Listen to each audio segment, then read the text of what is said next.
আলহামদুলিল্লাহ, আমি অশেষ শুকরিয়া জানাচ্ছি আপনাদের এই অনুষ্ঠান FM 90.4 কিবরিয়া ভাইয়ের শো। আমি ম্যাক্সিমাম সময় শুনি বিভিন্ন ধরনের জীবন গল্প। জি। তো শুনে শুনে একটা সময় আমার মনে হলো যে আমার জীবন গল্পটাই এরকম একটা প্রেক্ষাপটে দাঁড়িয়েছে, যেটা এই প্ল্যাটফর্মে এসে আমি উপস্থাপন করা আমার উচিত আমার ব্যক্তি জীবনের জন্য। ওকে। তো আমাকে সুযোগ দেওয়ার জন্য আমি অশেষ শুকরিয়া জানাচ্ছি এবং আপনাদেরকে আন্তরিকভাবে অভিবাদন জানাচ্ছি। Thank you. বলুন। আমি আমার ছোটবেলা থেকে একটু বলি। নিশ্চয়ই। আমার জন্ম ভোলার চরপেশন উপজেলা। আমার বাবা একজন সৎ ব্যবসায়ী ছিলেন। তো বাবা অনেক রাগী একজন মানুষ। তো আমাদের ভোলা জেলায় একটা বন্যা হয়। তো বন্যাতে আমার দাদা বাড়ির অনেক কিছু ক্ষয়ক্ষতি হয়ে যায়, দাদারা একটু নিঃস্ব হয়ে যায়। তখন আমার বাবা যখন ক্লাস 10-এ পড়ে, 10 পড়া অবস্থাতেই আমার বাবা ব্যবসায় লেগে যায়।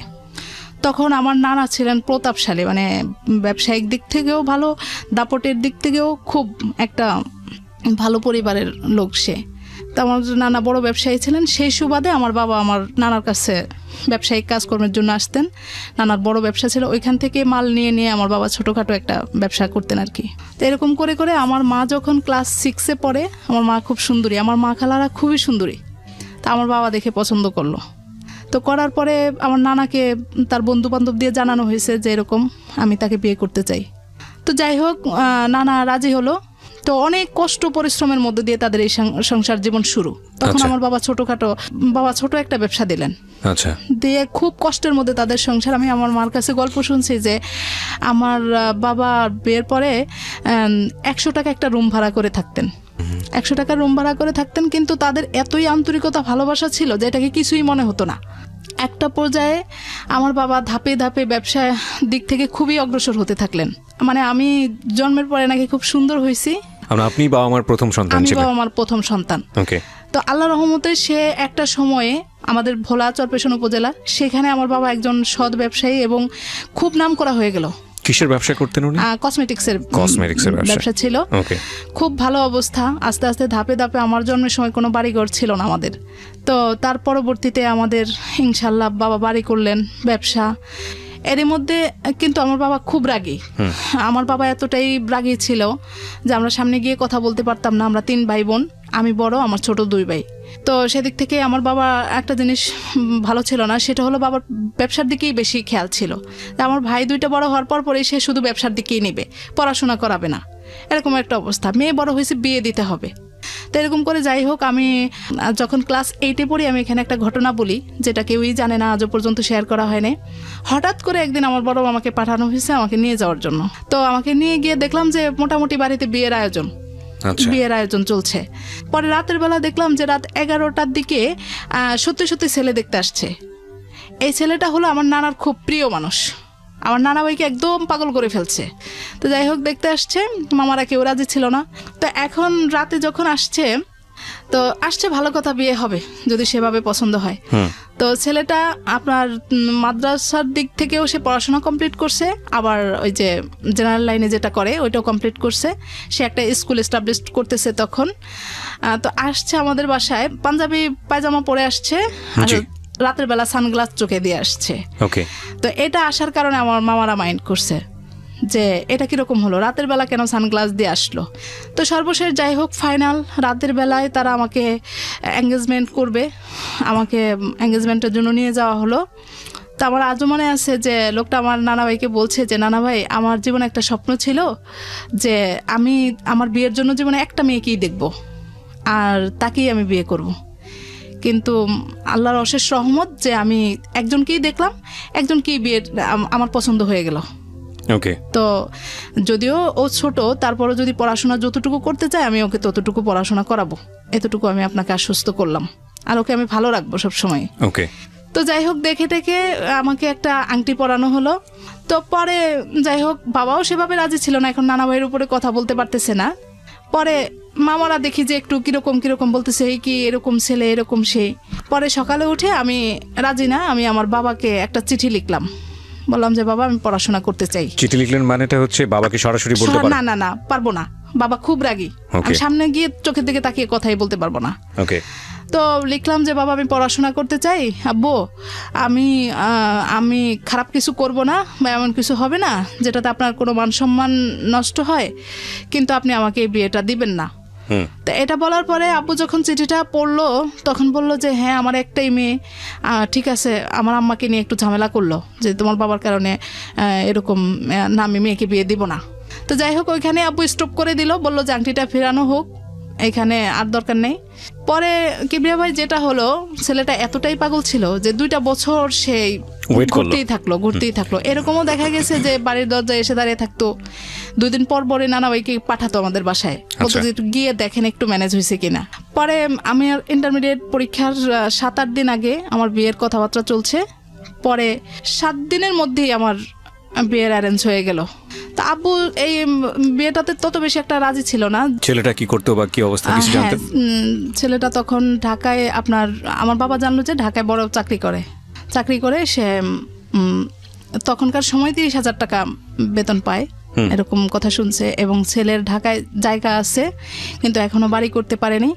তো শোনানোর পরে আব্বু বলছে যে আর আমাদের ওইখানে একটা আছে যে দৌলতখার লোকজন আমাদের ভোলা জেলায় বেশি পছন্দ করে, তো সেদিক থেকে তারা ওইখানকারই লোকজন, সব কিছু মিলে আব্বু রাজি হয়ে গেল।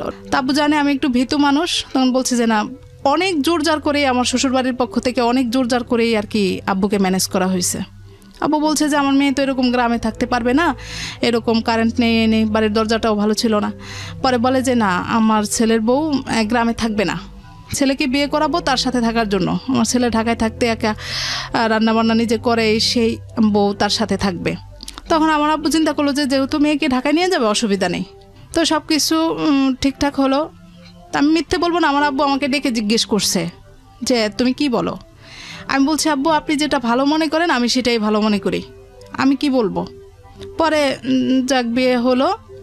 বিয়ে হওয়ার পরের থেকেই শুরু হলো এই আমাকে আমার শ্বশুরবাড়িতে নিয়ে যাওয়া হলো। কিছুদিন পরে আমাকে ঢাকায় পাঠানো হলো। আমার মেজো দেবরটা বাইরে চলে যায়। যখন বিয়ে হলো তখন আপনার বয়স কত? তখন আমার 18 হয়ে গেছে। পড়াশোনা করছিলেন সেই সময়টাতে নাকি একদম বাড়িতে বসা? না, আমি ওই যে ইন্টারমিডিয়েট পরীক্ষা দিব আর কি এই সময়টাতে। হ্যাঁ, ওই সময়টাতে ছেলের ঢাকায় বাড়ির জায়গা ছিল কিন্তু বাড়ি করেনি, আর একটা জব করে 30,000 টাকার মতো বেতন পায়। কত সালের ঘটনা এটা? এটা হলো 2004 সালের ঘটনা। Okay fine. তারপর পরে যাই হোক আমাকে নিয়ে আসা হলো। খুব আদর যত্ন আমার শ্বশুরবাড়িতে, খুবই ভালো, খুব ভালো। এখন কিছুদিন পরে দেখা গেল যে এতটাই আদর করতেছে আমার শাশুড়ি যে একেবারে খাবারটা সামনে নিয়ে দিতেছে, এবং ভালো লাগতো আমাদের বাড়ির থেকে এই বাড়িতে ভালো লাগতো, এরকম অবস্থা। তো আমি আমার শ্বশুরবাড়িতেই থাকতে চাইতাম বেশি। কিছুদিন পরে আমাকে ঢাকায় পাঠানো হলো। কিবরিয়া ভাই আমার হলো কি, আমার আব্বু যেহেতু এরকম ছিল, আমি হঠাৎ করে একটা মুক্ত পরিবেশে চলে আসছি বিয়ের পরে, এরকম মনে হয়েছিল। আমি যখন ঢাকায় আসি তখন দেখি যে না, এত স্বাধীন জীবন, আমি তো এরকম স্বাধীনতা পাইনি কখনো। জি। এখন যখন ঢাকায় আসছি দেখলাম যে না, খুব শান্তি। তো এখানে একটু ঘোরাফেরা করতেছি, নিয়ে যাইতেছি এক জায়গায়, ভালো। এখন আর আমি ঢাকায় থাকার চিন্তা ভাবনা। ওকে। তো ছুটিতে গিয়ে আমি ইন্টারমিডিয়েট পরীক্ষা দিয়ে আবার ঢাকায় চলে আসলাম। নিয়ে আসতেছে আবার আমার শ্বশুরবাড়ি থেকেই আমাকে পাঠানো হচ্ছে যে যাও থাকো, এরকম। ওকে। তো এরকম করে করে আমি ইন্টারমিডিয়েট পাস করলাম। এসে আপনি শ্বশুরবাড়িতে আসার পরেও লেখাপড়া করার সুযোগ পেলেন? হ্যাঁ, পরীক্ষাটা সামনে ছিল বলে সুযোগটা দেওয়া হলো। ওকে। তো রেজাল্টের পরে আমি ঢাকায় চলে আসি। এখন আমার চিন্তা ভাবনা হলো যে আমি ঢাকায় পড়াশোনা করব। আমাদের এই বিয়েটা কি তাহলে আমরা অ্যারেঞ্জ ম্যারেজই বলতে পারি? জি জি। ওকে।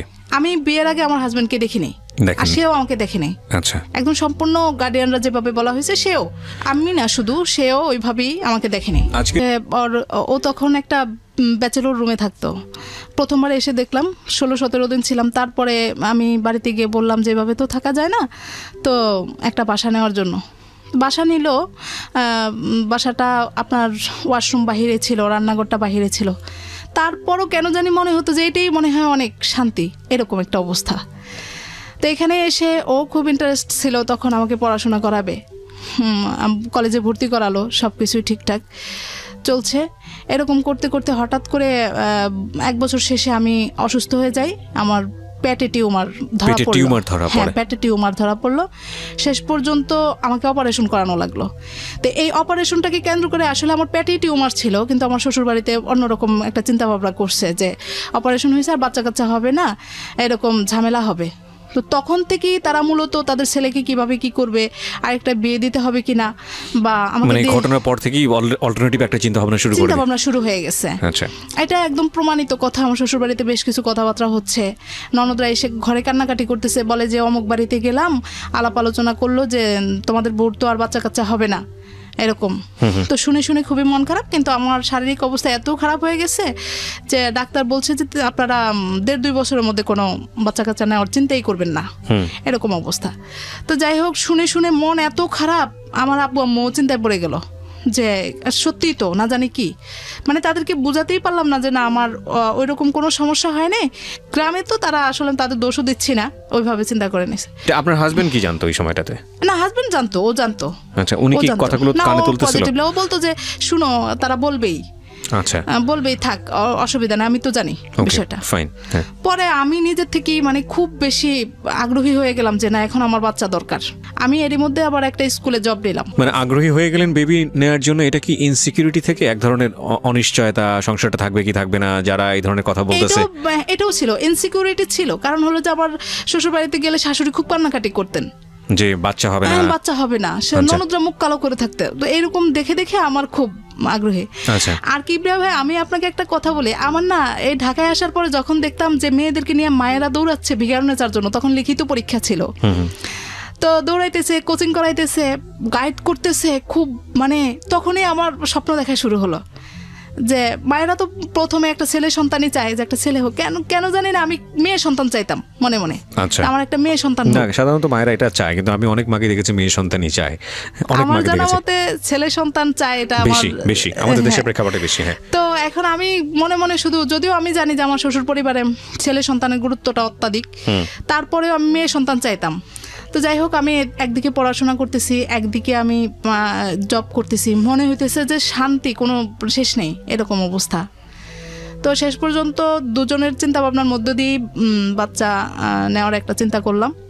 তারপরে আমি একদিকে জব করতেছি, তখন আমার টিউশনি করার চিন্তা। স্কুলে সবাই টিউশনি করে, এখন আমিও টিউশনি করবো। আমার সংসারটা শুরু, আমার বাবার বাড়ি থেকে আমাকে কিছুই দেওয়া হয়নি। এদিক থেকে আমার শ্বশুর বাড়িতে শুরু হলো ঝামেলা যে আমাকে কিছু দেওয়া হয় না।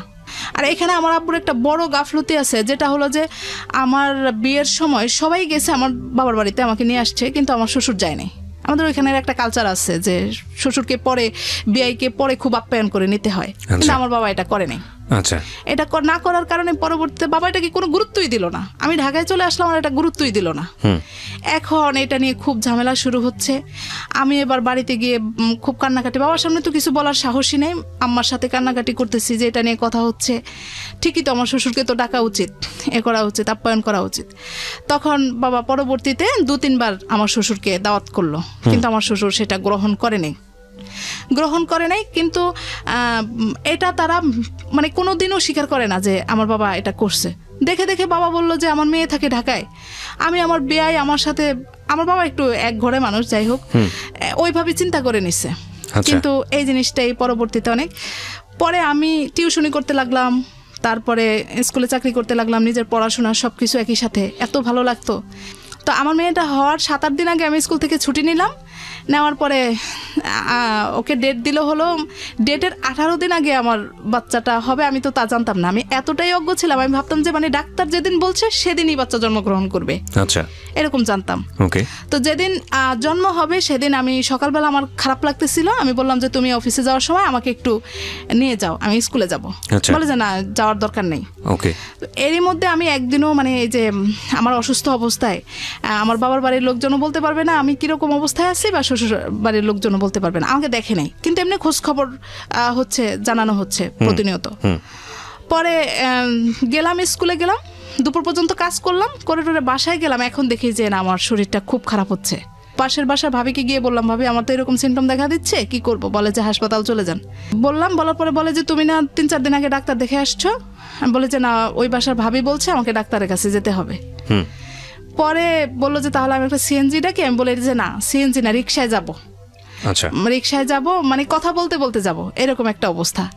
তো রিক্সা নিয়ে যাচ্ছি, এই পেইন হচ্ছে, আবার কিছুটা কমতেছে, যখন কমতেছে তখন দুজন গল্প করতেছি, আবার যাচ্ছি, এরকম। পরে আমাকে মগবাজার আদ্দিন হসপিটাল ভর্তি করানো হলো। ওইখানে করানোর পরে আমার এই বড় মেয়েটা সারা রাত থাকার পরে পরের দিন জন্মগ্রহণ করলো। ওকে। তো তারপরে আমি যখন স্কুলে খবর দিলাম, ওরা ভাবতেই পারে না যে কি বলে, কালকেও স্কুল করে গেল, ডিউটি করে গেল, এই মানুষটা আজকে বলে যে এরকম অবস্থা।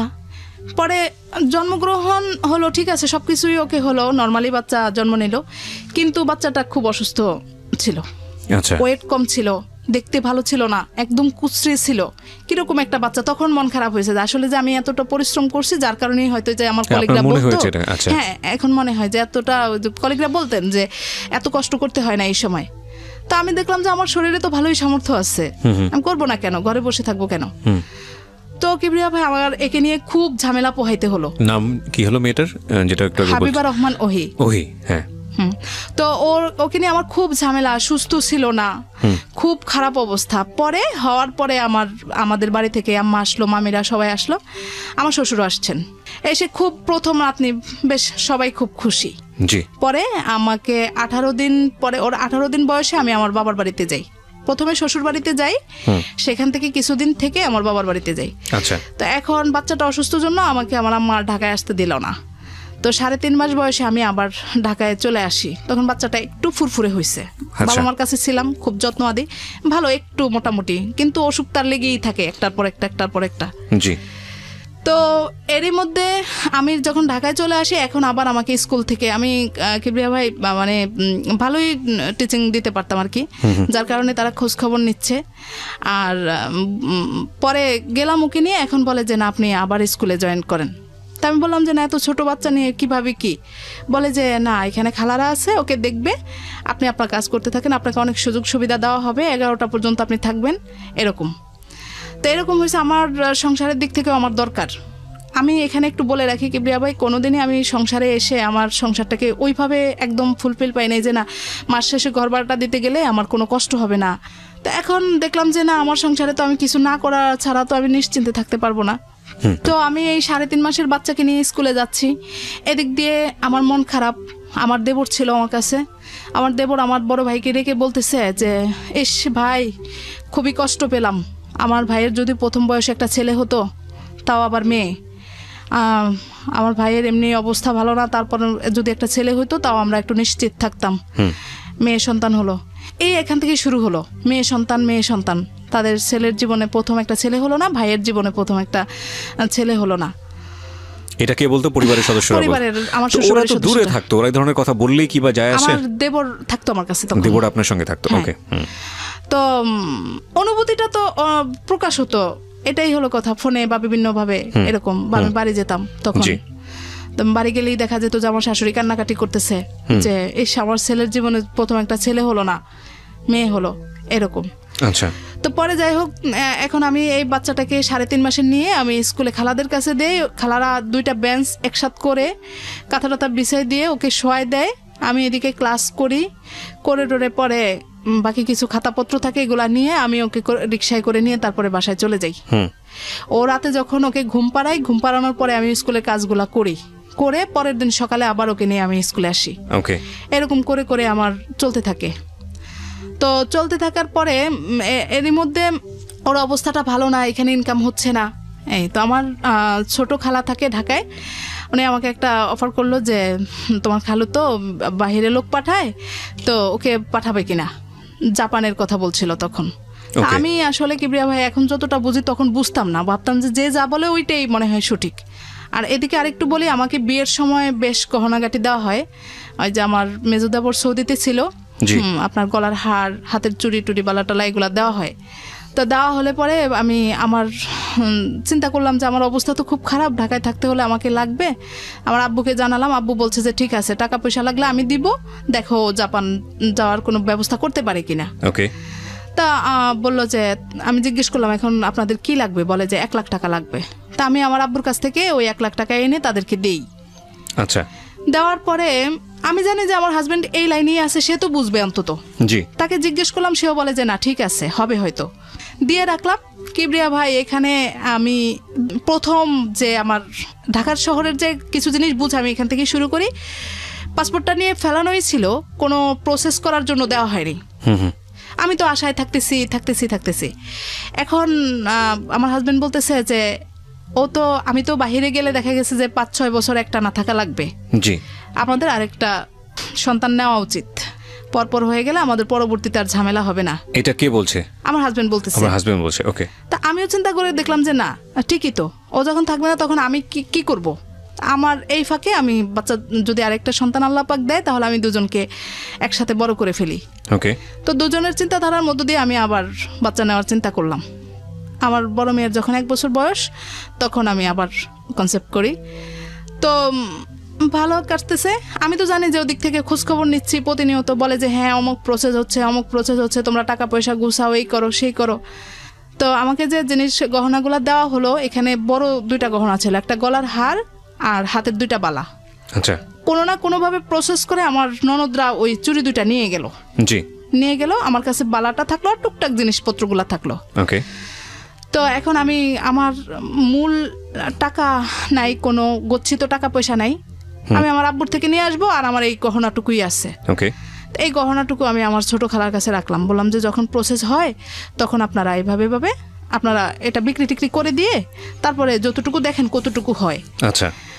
এই করে, কিন্তু আমি তো জানতামই না যে আমার পাসপোর্ট ড্রয়ারেই পড়ে আছে, তারা কোনো প্রসেস করছে না। আচ্ছা। হ্যাঁ, তো বলতেছে যে টাকা পয়সা অ্যারেঞ্জ করো, এই করো, কিছুদিনের মধ্যেই হয়ে যাবে। আমি খুব উৎসাহী, এদিক দিয়ে আমি তো অসুস্থ, আমার বাচ্চাটা বড় হচ্ছে আস্তে আস্তে। এখন এই বাচ্চাটাও ছোট, খুব ঝামেলা হচ্ছে। তখন আমি আমার হাজবেন্ডকে বললাম যে তুমি যে এখানে যে কাজগুলো করতেছো এগুলো ক্লোজ করো, কারণ তুমি যখন চলে যাবে তোমার এই পেশাটা তো ভালো না। দেখা গেল যে তুমি চলে যাবে, লোকজন এসে আমাকে একটা পাকড়াও করবে, বলবে যে আপনার হাজবেন্ডের কাছে এত টাকা পয়সা পেতাম, এটা সেটা। আচ্ছা। একটা পর্যায়ে আমার কথা শুনে আমার হাজবেন্ড একদম বেকার হয়ে যায়। আচ্ছা, তখনও যাওয়া হয়নি বা এরকম কোনো? না। ওকে। শেষ পর্যন্ত আমার গহনাগুলা তারা বিক্রি করলো, করার পরে টাকা পয়সা এদিকে শেষ পর্যন্ত 4-5 মাস কি প্রায় বছরখানেক আমার ছোট বাচ্চাটার জন্ম হয়ে গেল। জন্মগ্রহণেরও কয়েকদিন পরে আমি শুনলাম যে না আর হবে না। বলতে হবে না, বিদেশ যাওয়া হবে না, এটা প্রসেসিং হয় নাই। আচ্ছা। তো এখানে আমি আমার শ্বশুর বাড়িতে আরেকটা লাঞ্ছিত হয়ে গেলাম যে তোমার আত্মীয় স্বজনের কারণে আজকে এরকম দুরবস্থা, তারা পারবে বলে নিয়ে এরকম সেরকম কিছুই করলো না। ওকে। এখন আমার হাজবেন্ড খুব সহজ সরল মানুষ, আমি এটা অস্বীকার করব না। তখন একদম কাজটা ছেড়ে দিয়ে এরকম অবস্থা আমার যে আমার ঘরে চাল ডাল নুন তেলটা থাকতো কষ্ট হতো, কারণ ও কিছু করতেছে না, এরকম অবস্থা। আমার ছোট মেয়েটা আস্তে আস্তে একটু বড় হতে এত সুন্দর হয়েছে ও। এখন এখানে আরেকটু বলে, আমার হাজবেন্ড প্রথম মেয়েটা মেনে নিল, কিন্তু দ্বিতীয়বার সে কি স্বপ্ন দেখছে, তখন আমিও স্বপ্ন দেখছিলাম যে একটা ছেলে হোক। পরবর্তীতে হয় নাই, হাসপাতাল এরকম কিছু অবস্থা করছে সে, নারাজ অবস্থা। হাসপাতালে কি করেছে? হাসপাতালে সে উগ্র হয়ে গেছে, বলতেছে যে কেন হলো না, ছেলে হলো না। হ্যাঁ, আমি তো জানতাম ছেলেই হবে, কখনো তো আমাকে বলে নাই, কয়েকবার আল্ট্রাসাউন্ড করানো হয়েছে, সে তো আমাকে কখনোই বলে নাই। কে বলে নাই? আপনি বলেন নাই? আমি বলিনি। আসলে কি বলেন নাই? আসলে আমাকে জানানোই হয় নাই। আমি কখনো ডাক্তারের কাছে জানতেই চাইতাম না, ভয়ে জানতেই চাইতাম না যে আমার কি ছেলে হবে না মেয়ে হবে। ওকে। ভয় কেন করতেন? যদি মেয়ে হয় কেন করতাম যে আবার যদি মেয়ে হয়, এটা শুনলে যদি আমার শারীরিক অবস্থাটা খারাপ হয়ে যায়, এজন্য। পরে আমার আম্মা ছিল, আমার ছোট খালা ছিল, তারা দেখছে যে এরকম অবস্থা। পরের দিন আমার ছোট খালা হাসপাতালে এসে বলতেছে যে তুমি বাচ্চাটাকে বিক্রি করো, আচ্ছা, আমি তোমার বাচ্চাটাকে নিয়ে নিব। কে বলতেছে এটা? আমার ছোট খালা বলতেছে।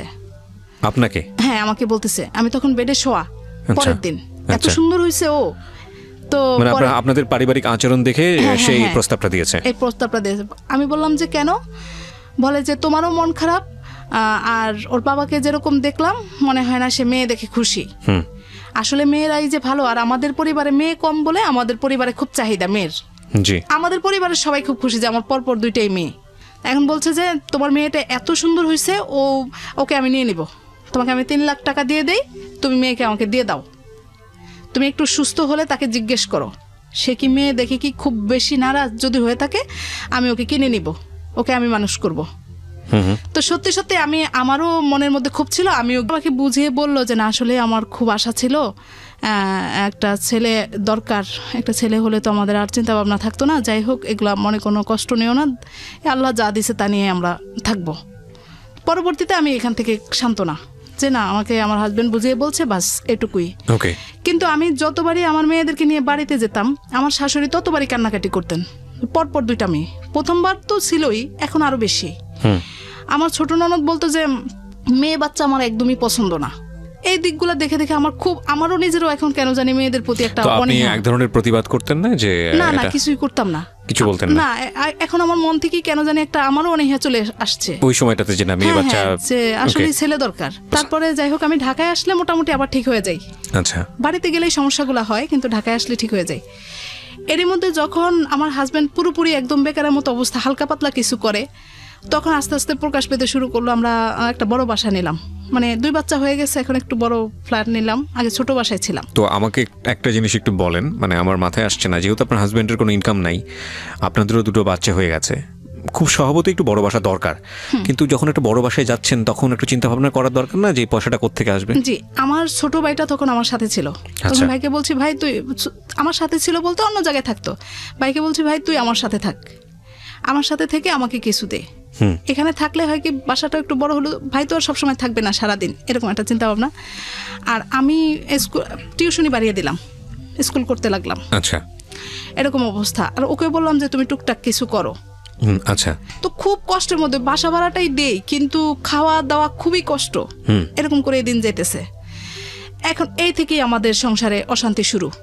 মানে আমিও সহ্য করতে পারি না যে আমার ইনকামটা কেন, আমার টাকাটা আমি জমাবো, এই করব সেই করব, কেন সংসারে খরচ করি, তুমি কেন ভালো কিছু করতে পারতেছো না।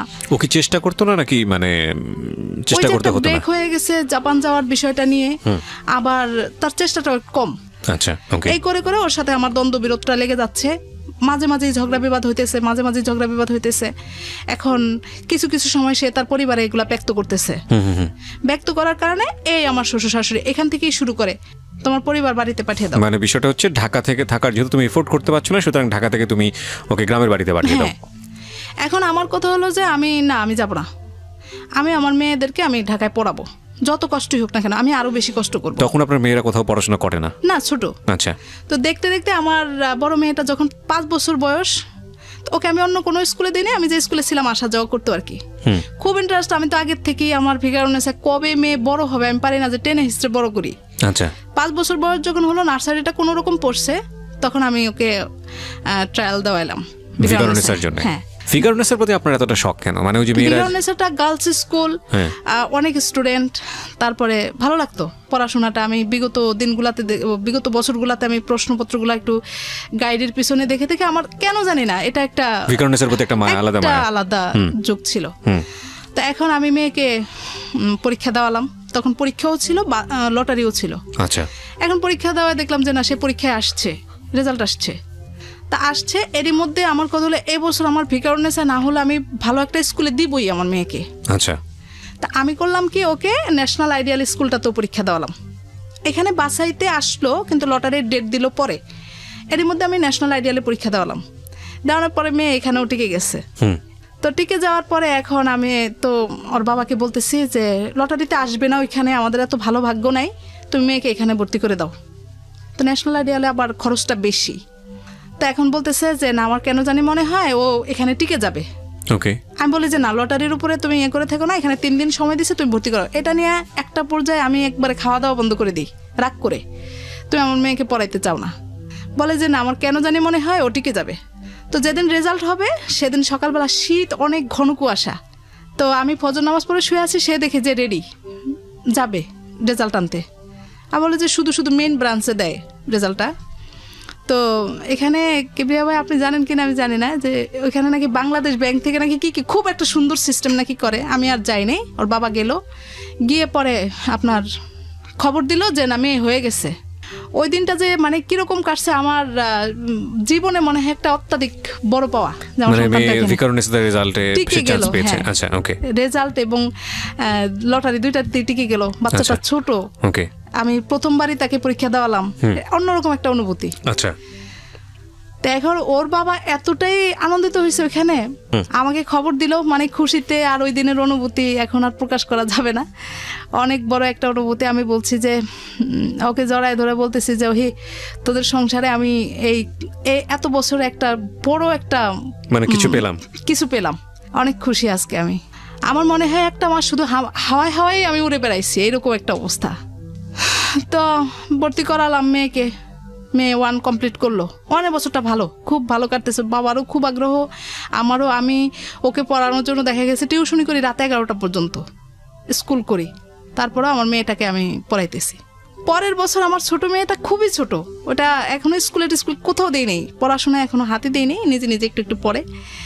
পরে আমার আবার নেশা, ওকে আমি দেওয়াই, দেখি বোনের কোটায় আসে নাকি, যদি হয়ে যায় তাহলে আমি ওকে 2 বছর রেখে দিব, কারণ লটারিতে আসবে এমন তো কোনো গ্যারান্টি নেই। পরের বছর আবার আমি ওকে পরীক্ষা দেওয়াম, সবাই না করলো, বললো যে না এত ছোট বাবুটাকে দেওয়ার কোনো দরকার নেই। আমি না, দেখি ও একটু ঘুরে আসুক, ছোট মেয়েটা ও খালি আমাকে ছাড়ে না, দেখি ও পরীক্ষার ভিতরে ও যেতে পারে নাকি, আমি একটু দেখি, আসবেই যে এরকম কোনো কথা নেই।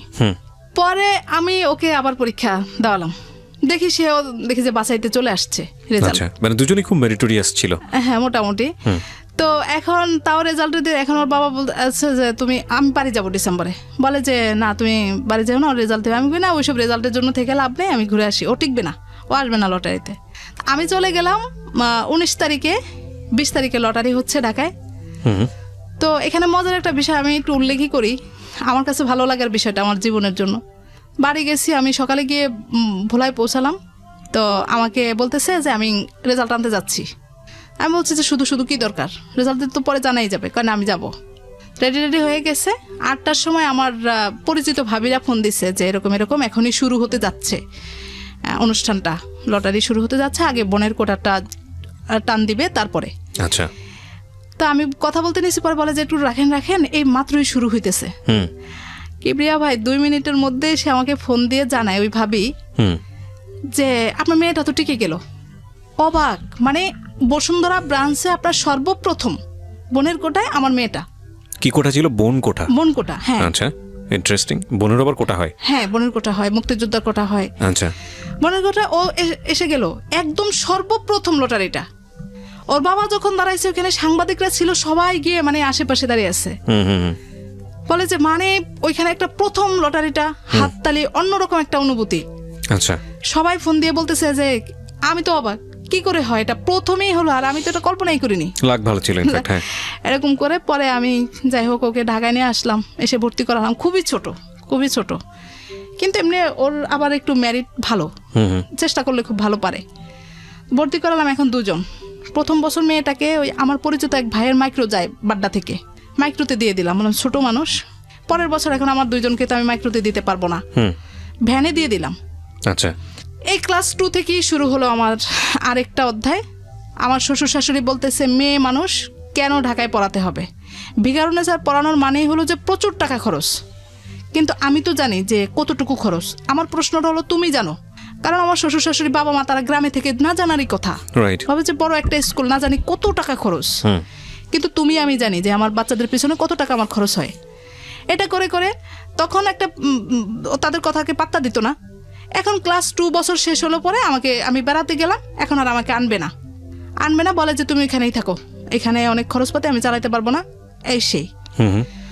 এখন আমার এরকম একটা অবস্থা না, আমার মেয়েরা পড়তেছে, আমি কেন ওদেরকে পড়াটা বন্ধ করব? আচ্ছা। আমি আবার অনেকদিন রাগারাগি করে টোরে শেষ পর্যন্ত একটা খারাপ সম্পর্কের মধ্যে দিয়ে আমি আবার ঢাকায় চলে আসি, মানে সমঝোতার মধ্যে না। আচ্ছা। আনবে না, আমি চলে আসবো, এরকম আসলাম। এসে আমি তো স্কুল করতেছি, বাচ্চারা যাচ্ছে। ক্লাস 2 ও 1 পার করলো, 3-তে উঠলো। এবার বাড়ি গেছি, পরে এমন একটা অবস্থা, এখন বাবা মা সম্পূর্ণটাই জেনে গেছে। জেনে যাওয়ার পর বাবা মা আমাকে আর দিবে না। কোন বাবা মা এটা? আমার বাবা মা। হ্যাঁ, দিবে না বলতে আর ঢাকায় আসতে দিবে না। আচ্ছা। ও পড়াইতে চায় না, বাড়িতে থাকো, এখানে সরকারি স্কুলে ভর্তি করে দাও, তুমি একা পারবা না ঢাকা, এরকম যুদ্ধ ঝামেলা করে হয় না, ও কিছু করবে না। তখন পর্যন্ত আপনার হাজবেন্ড বেকার বলতে হালকা পাতলা করে আর কি করে সেই সময়টা? ওই যে পাসপোর্টের টিকিট, ম্যান পাওয়ারের এই লাইনে। কিন্তু একটা যে আছে যে পেশা হিসেবে নেওয়া, ওরকম কিছু করে না। আর এখন আমি এতটাই ক্ষিপ্ত হয়ে গেছি, আমার টিউশনির টাকাগুলো মাস শেষে ঘর ভাড়া দিতে হয়, মানে ওর সাথে পুরোপুরি তো আর আমি দিই না, ওর সাথে আমাকে শেয়ার করতে হয়, ওইটাতে আমার শেয়ার করতে। সব থেকে বড়টা হলো যে আমি কোনো মাসে টেনশন ছাড়া থাকতে পারি না। আচ্ছা, এটাই হলো আমার বড় সমস্যা হয়ে দাঁড়াইছে। মেন্টাল অবস্থা এত খারাপ, মানে ঝগড়াঝাটি লেগেই থাকে, এমনকি সে মাঝে মাঝে মারধরও করে। এখানে আমি মিথ্যে বলবো না, আমি একটু সেন্টিমেন্টালি হয়ে যাই কেন জানি, আস্তে আস্তে করে। আমার টাকা পয়সাগুলো আমি জমাবো আমার মেয়েদের জন্য, সেই সংসারটা চালাবে, না হয় আমি কিছুটাই হেল্প করব। তা না, মাঝখান থেকে আবার বলে আমি বাড়ি চলে যাওয়ার জন্য। তার তো ইচ্ছা নেই আমার মেয়েদেরকে পড়াশোনা করানোর মতো। আমি বুঝতে পেরে যাই। মেয়েটা 3 থেকে 2 কমপ্লিট করার পর থেকে প্রতিটা বছর আমার ঝামেলা হচ্ছে। ডিসেম্বরে বাড়ি পাঠায় আর আনবে না। এরই মধ্যে সে একদম বেকার হয়ে যায়। আপনার কেউ কেউ এসে বলে যে ওর বাবা তো দেখছি যে অফিসে গিয়ে পেপার পড়তে পড়তে ঘুমায় যায়, কোনো কিছু তো করতে চায় না। বাসায় আসলে জিজ্ঞেস করে বলে যে আমি কার করা উচিত আপনার বাবা মায়ের? না, সাপোর্ট বলতে তুমি চলে আসো বলতে মানে ওকে ডিভোর্স দিতে, হ্যাঁ তুমি আমাদের কাছে থাকো, এই সাপোর্টটা ছিল। মানে ঠিক আছে, তাহলে ওকে ছেড়ে দিয়ে তুমি চলে আসো। কিন্তু আপনি তো সেটা করবেন না। না, আমি সেটা করব না। কেন করবেন না? এখানে করব না। আমি আমার সন্তানদেরকে ঢাকায় রেখে পড়াবো, আমার মতো যেন তারা না হয়, তারা ভালোভাবে পড়াশোনা করবে। মানে আপনাকে যে কনজারভেটিভ এনভায়রনমেন্টের মধ্যে বড় করেছে সেরকম যেন তাদের জীবনটা না হয়। Okay fine. আপনার হাজবেন্ড সম্পর্কে যে ইনফরমেশনটা পেলেন, দুপুরবেলা অন্য কারোর সঙ্গে সে আড্ডা দেয়, অন্য ছেলে মানুষের সঙ্গে, কোনো মেয়ে মানুষের সঙ্গে না, বন্ধু বান্ধবদের সঙ্গে। তো এখন আমি দেখে শুনে এবার আমার বাবার সাথে তো এগুলো শেয়ার করতে পারবো না, আম্মার সাথে শেয়ার করলাম। বললাম আম্মা, তাকে এইভাবে রাখা যাবে না, বাহিরে পাঠাবো। তো বাহিরে পাঠাবো কিভাবে কি? আমি তো জানি যে ও এই লাইনে আছে, ভালো মন্দ সব ও বুঝবে। আমি বললাম যে এরই মধ্যে আমি যে আমার গলার যে হারটা আমার ছোট খালার কাছে ছিল, সেই গলার হারটা পরবর্তীতে জাপান যাওয়া হলো না, ওইটা বিক্রি করে আমি আমার বড় ভাইটাকে দেই, বলে যে আমাকে কিছু একটা করে দে। তো আমার জন্য একটা জায়গা রাখে আমাদের ওইখানে। আচ্ছা, আমার ভাগ্যটা এতই ভালো বলবো নাকি, কিছুদিনের মধ্যে জায়গাটার দামটা বেড়ে যায়। আমি বললাম ভাই, তুই সাইড থেকে জায়গাটা বিক্রি করে আমাকে একটা ভালো জায়গা, একটা করে একটা জায়গা নিয়ে দে, যাতে আমি একটা বাড়ি টাড়ি তৈরি করতে পারি। তো ওই টাকায় তো আর হবে না, মাত্র 2% জমি, 2% জমি সে আমাদের ওইখানে কিনলো। তো কেনার পরে রইল এটুকুই আমার সংসার জীবনের সঞ্চিত টাকা বা যাই বলি সম্পদ। এই তো এর মধ্যে যখন এটা বললাম, আমি আম্মাকে বললাম, আম্মা ওকে আমি আর টাকা রাখবো না, আমার মান সম্মান কিছুই থাকবে না। বলে আচ্ছা ঠিক আছে। আমার ছোটো ভাইটার সাথে আলাপ টালাপ করে আমার ছোটো ভাইটার দিয়েই আমার আব্বার কাছে চাওয়ালাম। আমি বললাম তুমি সৌদি যাও, যদি সৌদি যাও তাহলে আমি আমার জায়গাটা বিক্রি করে দিব। বললো যে না, সৌদি গিয়ে অত বেশি টাকা পয়সা নাই, আমি মালয়েশিয়া যাব। তখনও আমাদের মধ্যে ঝগড়াঝাটি। আমাকে বাড়িতে পাঠিয়ে দিছে, দিয়ে বলতেছে আমি যাব না, ভিসা হয়ে গেছে, সে যাবে না। এখন বাড়িতে গিয়ে যখন বললাম যে যাবে না সে বিদেশে, বলে যে এটা কেমন কথা, সে যাবে, সব কিছু প্রসেস হয়ে গেল, এখন বলে যে যাবে না। তো তাহলে সে কি করবে? সে তার এক ফ্রেন্ডকে দিয়ে আমাকে খবর দেয় যে ওই লোক বলতেছে আমাকে যে আপনি আপনার বাবার বাড়িতে থাকেন, বাচ্চাদের খরচ বাবদ সে মাসে 4,000 টাকা করে দিয়ে দিবে। আচ্ছা, আপনি ঢাকায় আসবেন না, ও ঢাকায় সংসার চালাতে পারবে না। তা আমি বলছি যে ঢাকায় যদি আমি না পড়াই তাহলে আমার 4,000 কেন, 4 টাকাও লাগবে না। কিন্তু প্রসেস হয়ে গেল, সে বাহিরে যাবে না, বলে যে না সে বাহিরে কষ্ট করতে পারবে না, সে যাবে না। পরে আমি এবার চিন্তা করলাম যে এখন আমার বাবা মা কোনোভাবেই আমাকে আর আসতে দিবে না। এবার আমিও কেন জানি চিন্তা করলাম যে আমি ঢাকায় আসবো, কিন্তু তার কাছে আসবো না। এবার আমি আমার মেয়েদেরকে নিয়ে শেষ চেষ্টাটা আমি করব, আমি নিজে নিজে কিছু করব, করে যে কয়দিন পারি চলতে পারলে সর্বশেষ আমি নিজেকে সান্ত্বনা দিতে পারবো যে না আমি আর পারলাম না। কিন্তু যেহেতু সে এই চিন্তা করেই ফেলছে যে সে আমাকে ঢাকায় রাখবে না, বাড়িতে পাঠাবে 4,000 টাকা, সুতরাং আমি তার কাছে আর যাব না। এখন আসতেছি না সেইভাবেই থাকলো। আমার মেয়ের স্কুল খুলে গেছে জানুয়ারির 15 তারিখ। আমি 14 তারিখ রওনা করে 15 তারিখে ঢাকায় চলে আসি। এসে কোথায় উঠবো, কি করব? আমার তো এইভাবে আমি কোনো বাসায় গিয়ে উঠতেও পারি না, আমার একটা অন্যরকম সমস্যা হয়, চাল চলন এটা সেটা। পরে আমি আমার এক হিন্দু কলিগ, তার হাজবেন্ড অন্য জায়গায় থাকে, তার বাসাটা, আমি তার বাসায় উঠলাম। আচ্ছা, এখন যেহেতু সে হিন্দু, আমার একটু নামাজ কালামের অবস্থা লাগে, একটা পরিবেশ লাগে, সে একটা রুম আমাকে একদম টোটালি করে দিছে। এরই মধ্যে আল্লাহর কি হুকুম, আমার বেশ কিছু কলিগরা ছিল আশেপাশে যারা আমাকে খুবই হেল্প করতো। মানে তখন থাকতো আপনার সঙ্গে নাকি সে থাকতো না আপনার সঙ্গে? কাছাকাছি তো বাসা। পরে তাকে জানানো হলো যে আমি বাসায় এসে আসি। তো সে একদিন আমাকে নিতে আসলো, এসে বেশি একটা সাধলো না, মানে আমাকে বাসায় যেতে হলো না, সোজা কথা। ওকে। এরই মধ্যে যখন দেখলো যে না আমি এরকম চিন্তা ভাবনা করেই ফেলছি, তখন সে আবার আমার ভাইকে ধরে পড়ে বলতেছে যে আমি এবার মালয়েশিয়া যাব, তুমি আমাকে যাওয়ার প্রসেস, কিন্তু আমাকে জানায় না। তো বাড়িতে গিয়ে থাকলাম 1.5 মাস, ঢাকায় আসলাম 5 দিন, 5 দিনের দিন সন্ধ্যাবেলা আসরের পরে আমার ভাই সহ ও সহ আসলো, এসে বলতেছে যে চলো, ভাই বলতেছে যে চলো বাসায় যেতে হবে। আমি বলছি যে না, আমি আর যাবই না, আমি এদিকে ছোট একটা বাসা খুঁজতেছি। আমি স্কুলে বলে দিলাম। ইনকাম কত ছিল মাসে? এই 12-13 হাজার টাকা এরকম। এই 12-13 হাজার টাকা দিয়ে 3 জনের সংসার, মানে যদি আপনার হাজবেন্ডকে বাদ দিই, হ্যাঁ হ্যাঁ 3 জন, এটা নিয়ে আপনি আলাদা থাকার চিন্তা করছেন। হাজবেন্ড থাকলে হাজবেন্ড সহ এই 12-13 হাজার টাকা দিয়ে আপনার চলতে হতো মাসে। ও দিত, ও কিছু দিত, আমি কিছু দিতাম। তো এবার আমি চিন্তা করলাম আমি 3-4 হাজার টাকার মধ্যে একটা বাসা নিব, 1 রুম, খালি কোনো রকম একটু মাথাটা গুজিয়ে থাকবো, আর বাচ্চাগুলোকে আমি শুধু স্কুলে পাঠাবো, আনবো, যে মাসে বেতনটা আসবে বাবা মার কাছ থেকে চেয়ে নিয়ে আসবো। আমার তো একটা ভরসা আছে যে অন্তত আমার বাবা মার কাছে চাইলে আমি কিছু পাবো, এটা একটা আমার আছে। যদিও বাবা মা রাগ, চায় না আমি ঢাকায় থাকি, কিন্তু তারপরেও। এরপরে 5 দিনের দিন আমার ভাই যখন এসে বললো চলো, তো চিন্তা করলাম কলিগের বাসায় কয়দিন না থাকে, এবার যেহেতু সারতেছে বাসায় যাই।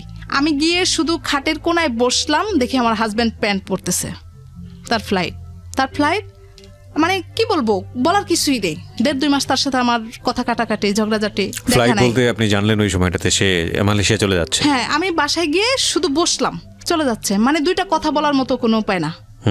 খুচরা আপনার কিছু টাকা ছিল, মনে হয় 800-900 টাকা এরকম, সে আমাকে ধরাই দিয়ে চলে গেল। তো ওই মাসের বাসা ভাড়াটাও সে দিছে, দিয়ে তারপরে চলে গেল। কিছুই বলতে পারলাম না, বা তার সাথে আমার 2টা কথাও হলো না। এখন চলে যাওয়ার পর তো মানে একটা অস্থিরতা, এতদিন তো রাগারাগি কথা কাটাকাটি যাই হয়েছে, এখন যাওয়ার পরে তো মানে খুব খারাপ লাগতেছে বিষয়টা। বাচ্চাগুলাকে একটু ডেকে 2টা কথা বলতো না, কিন্তু আমার মানে তখন আর কি নিজেকে নিজে প্রশ্ন করতেছি, রাগও আসতেছে ভিতরে। আমি তো জানতাম না সে চলে যাবে, কিন্তু সে তো জানে যে আমি চলে যাব, সে তো আমাকে একটা দিন আগেই ঘরে ডাকতে পারতো। আমি আজকে যেহেতু আসছি, তার আগের দিনও তো আসতাম। পরে চলে গেল, চলে যাওয়ার পরে ওইখানে যাওয়ার পরে মোবাইলে আমার সাথে কথা হলো, শেষ, সব রাগ জিত শেষ। এবার আমি আমার মতো করে থাকতেছি, বললো যে আমি 1 মাসের বেতন পাবো না, তুমি 1 মাস কিভাবে কি করবে তুমি দেখো, আমি কিছু করতে পারবো না। সম্পূর্ণ খরচ আমার ছোট ভাইটার গাড়ে, ও চাল ডাল আনলে আমি রান্না করি, নচেত না, নিজের থেকে কিছুই করতে পারি না, এরকম অবস্থা। আর ও করছে যে থাক গেছি যেহেতু, এখন ভালো কিছু হবে। আব্বা আম্মাও বলতেছে তোমার আর কষ্ট থাকবে না, একটু কষ্ট করো, দেখবে যে তোমার সব সমস্যার সমাধান হয়ে গেছে, ও দেখবা যে এখন সবকিছু ঠিক আছে। এখন গিয়ে 1.5 মাস পরের থেকে সে আমাকে মাসে 13 হাজার টাকা করে দেয়, 2 বারে। 15 দিন পর পর সে আমাকে টাকা দেয়, টোটাল 13 হাজার টাকা মাসে। তো আমার ভাই দেওয়ার পরেও তো আমার ঘর ভাড়াটা কত থেকে যায়।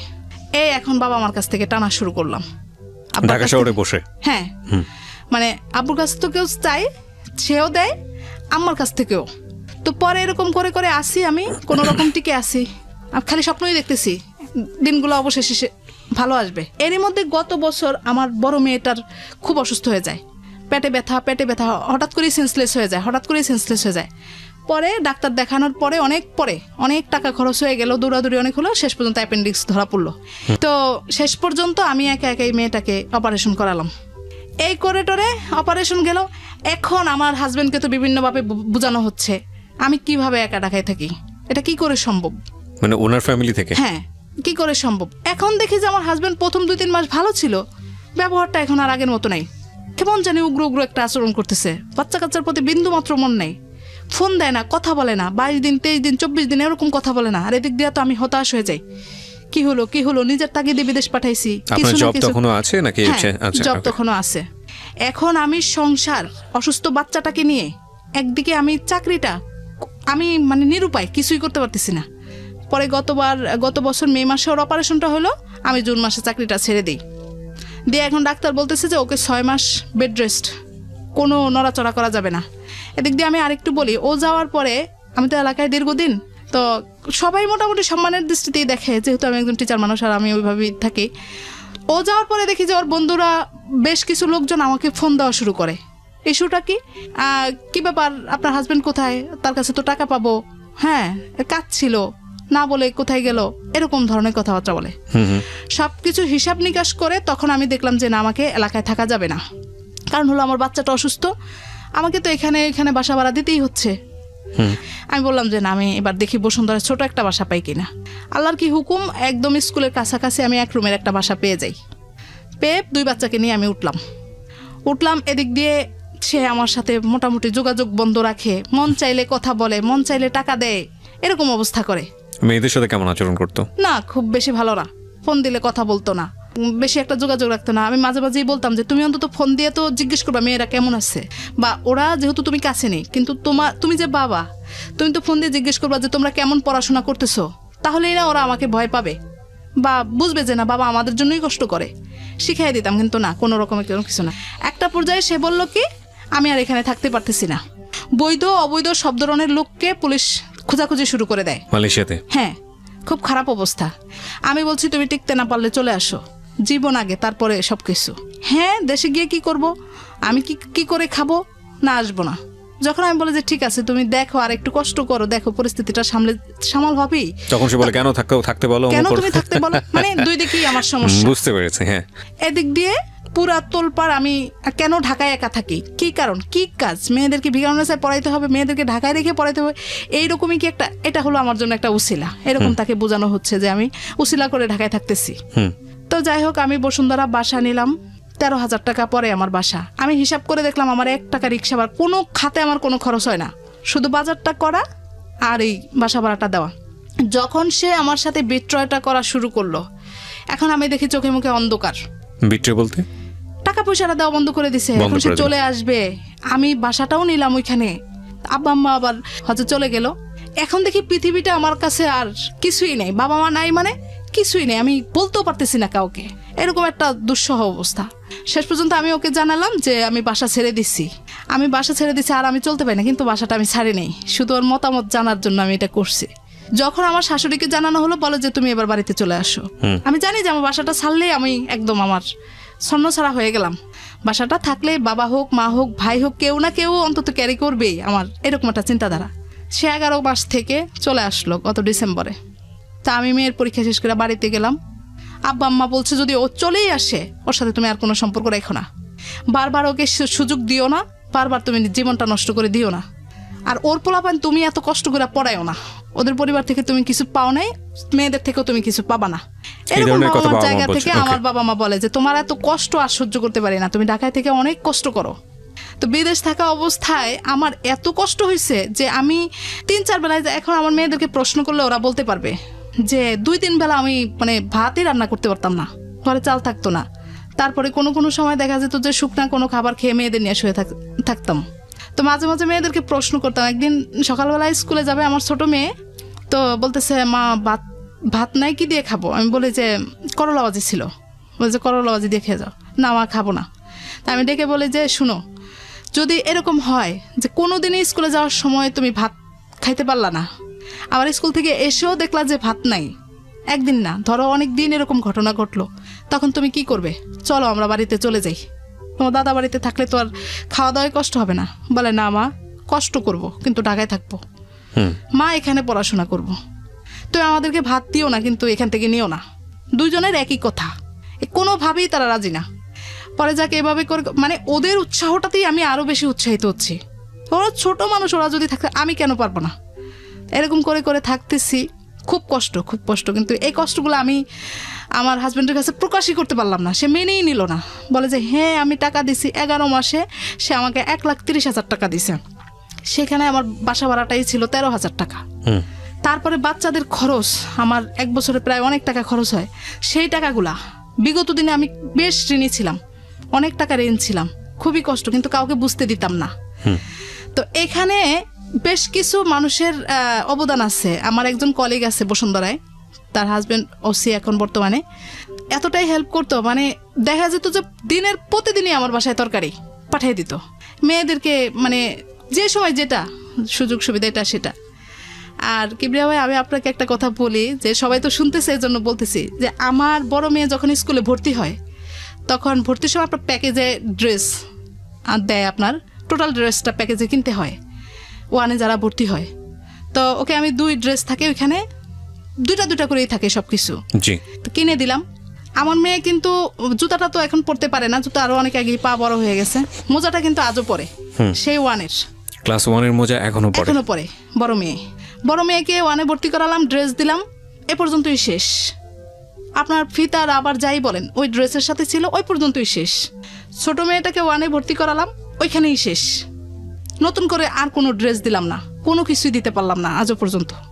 মানে ওরটা ছোট হয় ও পরে, আর ওরটা আমি অন্য কারো কাছ থেকে যারা ওই যে আমি নিজে তো কারো কাছে বলি না, আমার ওই যে ওই ভাবির কথা আসলো বলে আমি কথাটা বললাম, সে গিয়ে বলে যে ওরকম তো পরাইতে পারতেছে না, এরকম যদি ড্রেস এরকম বাচ্চা দেখা যায় 5 থেকে 6-এ উঠে যায় তখন আর ফ্রক পরতে পারে না, তো ওই ফ্রকগুলো এনে এনে এইভাবে করে করে আমি চলছি। বিরতি নিব আর একটা প্রিয় শ্রোতা, বলুন তারপর যেটা হলো, আমি গত ডিসেম্বরে বাড়ি গেলাম মেয়েদের নিয়ে পরীক্ষা শেষ করে। এরই মধ্যে ওর বাবা চলে আসবে। এখন আমার বাবার কথা হলো, ও আসলে আসুক, না আসলে তুমি ওর সাথে কোনো যোগাযোগ কোনো সম্পর্ক রাখতেই পারবা না, যদি রাখো তাহলে তুমি আমার থেকেও বঞ্চিত, আমিও তোমার কোনো দায়িত্ব গ্রহণ করব না। পড়ে গেলাম একটা মহা বিপদে। যাক, কথাবার্তা বলতেছি, ও আসতেছে ঢাকায় এসে আমি তো আমার বাসায় চাবি দিয়ে তো বাড়িতে চলেই গেছি, চাবি নিয়ে তালা লাগিয়ে। পরে সেদিনই সে বাড়িতে রওনা করলো। পরে রওনা করার পরে আমি এখানে একটা কাজ করলাম কি, যে আমার আব্বু খুবই রাগী, হঠাৎ করে যদি তাকে সামনে দেখে বসে, দেখা গেল যে হুটহাট করে তাকে একটা অপমান করা শুরু করে দিল, যে টাকা পয়সা দিলাম, আমি করলাম, বিভিন্ন ধরনের কথা বলতে পারে। আমি আমার ভাইয়ের বাসায় চলে গেলাম, গিয়ে তাকে ফোন দিলাম যে আমি কিন্তু বাড়িতে নাই। উনি কি তখন দেশে না দেশের বাইরে? এই ঢাকা থেকে যাচ্ছে, দেশের বাহির থেকে এসে ঢাকা থেকে বাড়ি যাচ্ছে। আচ্ছা, আমি কিন্তু আমার বাবার বাড়িতে নাই, আমি আমার ভাইয়ের বাসায় আছি। আমার উদ্দেশ্যটা হলো এরকম যে ও এসে আমাদের বাড়িতে না যাক, সরাসরি আমার এখানে চলে আসুক, আব্বু যেন ওই ওই মুহূর্তের রাগটা যেন না থাকে, না ইয়ে করতে পারে। পরে বলে যে না তুমি চলে আসো, আমি যাব তোমাদের বাসায়। বলে যে আমরা পরে শেষ পর্যন্ত বলেই ফেললাম। আব্বু কিন্তু অনেক রাগে ক্ষোভে আছে, দেখলে কিন্তু দেখা গেল যে হুটহাট করে কিছু বলে ফেললো, এটা করা যাবে না, পরে তো মনে সবারই খারাপ লাগবে, আমারও খারাপ লাগবে। আমি এখানে আসি, ওইখানে যাওয়ার দরকার নেই। সে কি করলো, ও আমাকে বলতেছে যে মা ফোন করে বলল আমি যেন সরাসরি বাড়িতে চলে যাই, মানে তাদের বাড়িতে। আমি বলছি ঠিক আছে, মা যেহেতু বলছে বাড়িতে চলে যাওয়ার জন্য, সুতরাং বাড়িতেই আগে যাওয়া ভালো, বাড়িতে মার সাথে দেখা করে তারপরে আমি এখানে আসি, এখানে আসো, এটা বলছি। তো তখন কিন্তু আমার একটু খারাপও লাগছে যে মা কিন্তু বলতে পারতো যে তুমি তোমার ওদেরকে নিয়ে একসাথে, যেহেতু আমাদের বাড়ির ওদিক দিয়ে আগে আসবে, ওদেরকে নিয়ে তুমি আমাদের এদিকে চলে আসো, এরকম আমার একটা মনের মধ্যে তখন খারাপ লাগছিল আর কি। তো তারপর আমি ওইটাই বলছি, তাকে এটাই বলছি যে তুমি মার সাথে দেখা করো, করে আসো। সে কি করলো, মাকে বললো যে হ্যাঁ মা ঠিক আছে, আমি বাড়িতে চলে আসতেছি, এটা বললো মাকে। আর আমি আবার রাতে আমার ভাইয়ের বাসা থেকে চলেই গেলাম। আমি বলছি যে মার সাথে যেহেতু আগে যাবে, সুতরাং আমি বাড়িতে চলেই যাই। গেলাম, সে কি করলো, সকালবেলা ঠিকই আমাদের বাড়িতে আগে চলে আসলো। এখন আমার আব্বু কিন্তু আগে থেকেই বলে রাখছে তুমি কিন্তু ওর সাথে দেখাও করবা না, কথাও বলবা না। আপনাকে বলে রাখছে? হ্যাঁ, আমাকে বলে রাখছে যে যা কিছু করার, যা কিছু বলার আমি বলবো, আমি বলার আগে তুমি ওর সাথে দেখাই করবা না। মানে আব্বু কি ভাবছে আমি জানি না, হয়তো ভাবছে যে দেখা হলে হয়তো আমি দুর্বল হয়ে যাই, বারবারই দুর্বল হয়ে যাই, দেখা না করাই ভালো। এখন আমি আমার আব্বুর কথা রাখতে গিয়ে আমি বাসায় ছিলাম, কিন্তু আমি লুকাই গেছি যে দেখা করব না। পরে যাই হোক, সে আমার আম্মাকে সালাম দিল, কিন্তু আমার আব্বুকে তখনই যদি গিয়ে সে আমার, মানে তখন তারা যেটা পরে প্রকাশ করলো আর কি, যে তোমার বাবার সাথে তো সেই কথা বললো না। আমি সরে যাওয়ার পরে সে হয়তো কষ্ট পাইছে, এটা প্রকাশ করছে পরে, যে তুমি আমার সাথে এতদিন পরে আমি আসলাম, তুমি দেখা করলে না। কিন্তু তাকে আমি বুঝাতেই পারলাম না যে আসলে এটা পরিস্থিতি সামালের জন্য আমাকে করতে হয়েছে ওই মুহূর্তটাতে। আপনার বাবা বলেছেন তাই? হ্যাঁ, বাবার জন্য। নচেত আমি কি এখানে আসলেই কি আর না আসলে কি, যা কথা হয়তো পরে। কতদিন পরে আসলেন বিদেশ থেকে? 11 মাস পরে আসছে। 11 মাস পরে, ওকে। পরে সে কতক্ষণ অপেক্ষা করে চলে গেল। এখন গিয়ে আর কোনো যোগাযোগ করবে না। কেন? আমি তার সাথে দেখা করি নাই তার জন্য। এখন আমার আম্মা বলতেছে যে আমি আম্মার সাথে মন খারাপ করতেছি যে আম্মা আমি দেখা করলাম না, এটা কেমন হলো? আব্বুর ভয়ে তো আমি সামনে যেতেই পারলাম না। বলে যে চিন্তা করো না, ও দেখবা যে বিকেলে আবার চলে আসবে। প্লপেনগুলোর সাথে মেয়েদের সাথে ভালো করে কথাই বলতে পারলো না, ও চলে আসবে বিকেলে। অপেক্ষা করতেছি, কিন্তু তার তো আর কোনো খবর নেই। এখন বারবার ফোন দিতেছি, সে কোনো ফোন রিসিভ করে না। মানে ওইখানে যাওয়ার পর যখন ব্যক্ত করছে, এটা আমি পরবর্তীতে শুনছি আর কি, যখন ব্যক্ত করছে তখন আমার শাশুড়ি বলছে যে, শ্বশুর শাশুড়ি বলছে যে তুমি তাদের সাথে আর কোনো যোগাযোগই রাখবে না, যেহেতু তোমার সাথে দেখা করে নাই। ওকে। পরে এরকম কয়েকদিন পরে মেয়েরা খুবই বাবাকে রিকোয়েস্ট করতেছে, বাবা তুমি আসছো, একটু দেখতে পারলাম না এখনো ভালো করে, তুমি একটু কোলে নিলা না আমাদেরকে, একটু আসো। এবারও বাবা আমাকে প্রতিদিন, আমার আব্বু আমাকে প্রতিদিনই নিষেধ করে, আমি ওর সাথে কথা বলার আগে তুমি কিন্তু ওকে দেখাই দিবা না। বাবা তখন কথা বলেনি আপনার? না। আচ্ছা। বাবা তো তাকে সে তো চলেই আসলো, বাবার সাথে কথা বললো না, তারপরে তো আর দেখাই করলো না। পরে আসলো একদিন, আসার পরে আমি আমার চাচার বাড়ির পাশেই তাদের ওই সামনে গিয়ে বসেছিলাম। মানে আমি এমন একটা ভাব করছি যে ও আমাকে দেখুক, দেখে ডাক দেখ, তাতে করে আমি বলতে পারবো যে আমার আব্বুকে বলতে পারবো যে আমাকে ডাকছে বলে আমি আসছি, আমি নিজের ইচ্ছা আসিনি। কিন্তু সে সেটাও করলো না। না করার পর এই যে চলে গেল, এখন আর সে আমার সাথে যোগাযোগ করতেছে না। এখন আমার মেয়ে এবার ক্লাস 5-এ। হ্যাঁ, আমার এখান থেকে সবাই ফোনের উপরে ফোন দেয় যে ক্লাস শুরু হয়ে গেছে, বাচ্চা 5-এ পরীক্ষা দিবে, আপনি এখনো ঢাকায় বসে আছেন। টিচাররা পর্যন্ত ফোন দেয়, বলে যে ও কেন ক্লাসে নাই এরকম। এখন মেয়েদেরকে দিয়ে বারবার ফোন করাইতেছে। এখন বড় মেয়েকে প্রশ্ন করছি যে বাবা কি হবে আমাদের এই 5 কমপ্লিট করে, কি হবে ভিকারুন্নেসা থেকে? আমি বাবা তোমাদেরকে নিয়ে ঢাকায় থাকতে পারবো না, এখন আমি চাকরিটাও ছেড়ে দিছি, কোনোভাবেই সম্ভব না, তোমার নানা নানু চায় না।